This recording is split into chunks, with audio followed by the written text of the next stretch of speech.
Today I'll be doing my presentation on hypertension. Hypertension is characterized by an abnormally elevated blood pressure.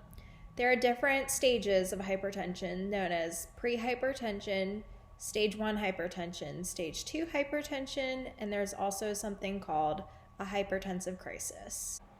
Here's a graph that shows the different stages of hypertension.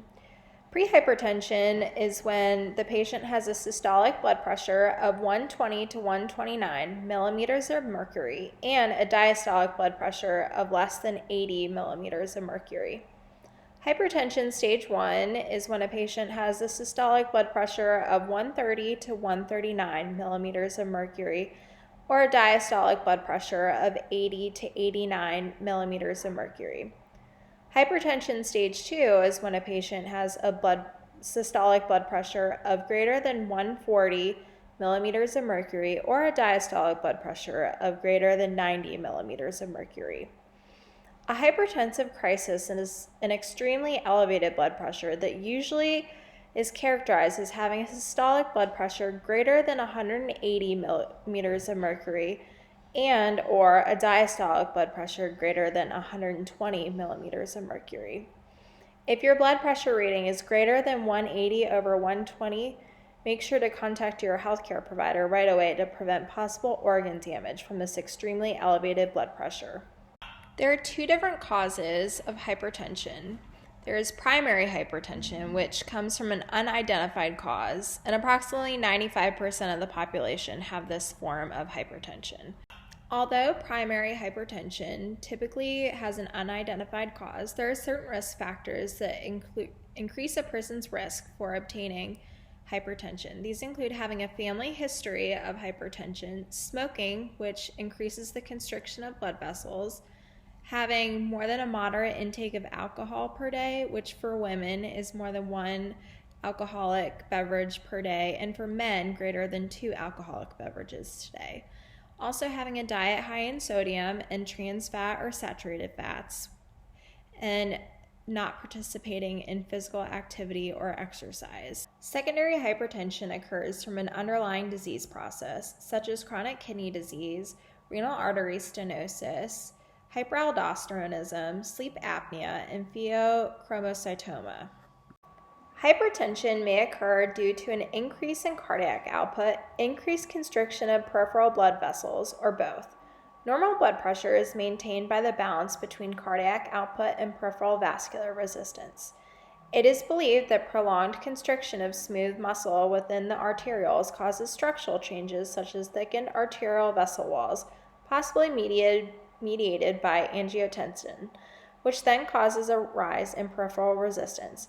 However, a theory suggests that the early stages of hypertension are actually caused by an increase in cardiac output, which is related to sympathetic overactivity. Oftentimes, there are no other symptoms of hypertension other than having an elevated blood pressure, which is why it's referred to as the silent killer.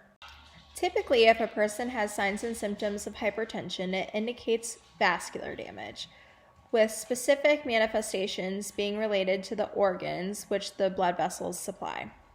Retinal clinical manifestations of hypertension that may be present include hemorrhages, exudate, arteriolar narrowing, and cottonwool spots. The number one way that hypertension is diagnosed is through taking the patient's blood pressure. However, in order for hypertension to be diagnosed, the patient must have an elevated blood pressure that falls into one of the previously mentioned stages for 2 consecutive blood pressure readings over a period of 1 to 4 weeks. There are other tests that are performed that will help the provider identify if hypertension has caused any target organ damage. An EKG is useful in helping the provider detect any cardiac abnormalities that could potentially be caused by hypertension. The provider may also draw blood work for the patient, such as a Chem7, to help determine if there has been any renal damage that has occurred due to uncontrolled hypertension. For example, an elevated BUN and creatinine levels may indicate renal damage. As well, an ophthalmic exam, where the retinas are examined, can be helpful in identifying any retinal changes that are due to hypertension. As you can see in the diagram below, it clearly identifies some of the previously mentioned mention changes such as cotton wool spots, hemorrhages, and exudate. Having hypertension increases a person's risk for a multitude of different health problems. Hypertension is considered a major risk factor for the development of atherosclerotic plaque accumulation within arterial walls. When hypertension is left untreated for extended periods of time, it gradually damages blood vessels within the body. The damage particularly affects blood vessels in organs such as the heart, kidneys, brain, and eyes. Prolonged, uncontrolled hypertension typically results in myocardial infarction, heart failure, chronic kidney disease, stroke, and impaired vision. Specifically, hypertension places the patient at an increased risk for heart attack due to the arterial damage caused by high blood pressure, which can cause those arteries to become blocked and prevent blood flow to the heart muscle. Hypertension increases the patient's risk for developing a stroke because high blood pressure can cause atherosclerotic plaque to develop in arteries that supply blood to the brain, which can then lead to a decreased blood supply and oxygen to the brain and cause an infarct. Hypertension can lead to chronic kidney disease because of the effect of high blood pressure has on the arteries that perfuse the kidneys, which can then interfere with their ability to filter blood effectively and ultimately lead to the kidneys themselves having decreased function. As previously discussed, hypertension leads to changes within the blood vessels within the eyes, which can therefore lead to vision loss. As well, because the heart often has to work harder to pump against an elevated pressure, left ventricular hypertrophy is another common complication of hypertension. As a nurse, it is important to motivate our patients with hypertension to improve their quality of life by teaching them different lifestyle modifications that will help control their high blood pressure. One of the topics that should be included in patient education is controlling the blood pressure through diet. In fact, adopting a DASH diet eating plan is said to lower the systolic blood pressure anywhere between 8 to 14 millimeters of mercury. A DASH diet is a specific type of diet that includes fruits, vegetables, whole grains, fat-free or low-fat dairy products, fish, poultry, beans, and nuts. As well, the DASH diet helps determine what types of foods should be avoided or limited. These include foods high in saturated fats, such as fatty meats, full-fat dairy products, and oils such as coconut, palm kernel, and palm oils. As well, the person that has adopted the DASH diet should limit his or her consumption of sugary beverages such as sodas and sweets such as cookies and ice cream. Sodium restriction within the diet is also an important concept that should be taught to the patient to help manage and lower blood pressure.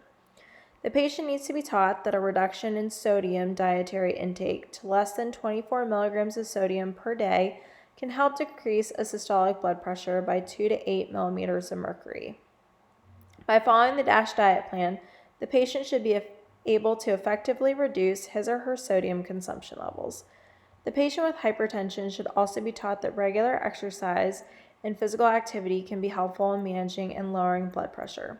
The patient should be encouraged to participate in anaerobic exercises such as a brisk walk for at least 30 minutes per day and most days of the week if he or she is able to tolerate it. Patients with hypertension should also be taught that a moderate alcohol consumption and that by consuming the recommended amount of alcohol per day or less, that they have a greater likelihood of decreasing their blood pressure. For women, the recommended alcoholic beverage consumption is 1 standard alcoholic beverage a day or less, and for men, it is recommended that 2 or fewer alcoholic beverages be consumed each day. These are just a few different lifestyle modifications that can be taught to patients so they feel motivated and empowered through knowledge about the effective ways to lower their blood pressure. This helps the patient to feel in control of his or her own health. Please follow this link to SurveyMonkey for a 4-question short quiz.